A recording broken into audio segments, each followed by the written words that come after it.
गिलोय घनवटी ये गोलियां हैं। ये दो दो गोली आप ले सकते हैं, क्योंकि हर समय आपको गिलोय का काढ़ा नहीं मिल सकता।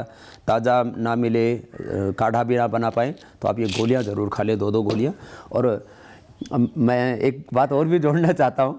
जिन लोगों को बार बार सर्दी जुकाम हुआ करता था, साल में किसी को 2 बार, किसी को 4 बार तक सर्दी जुकाम और कफ कोल्ड के साथ साथ में उसको फीवर भी होता था, उन लोगों को अब एक बार भी सर्दी जुकाम और फीवर आदि नहीं होता। ये मेरा अनुभव है।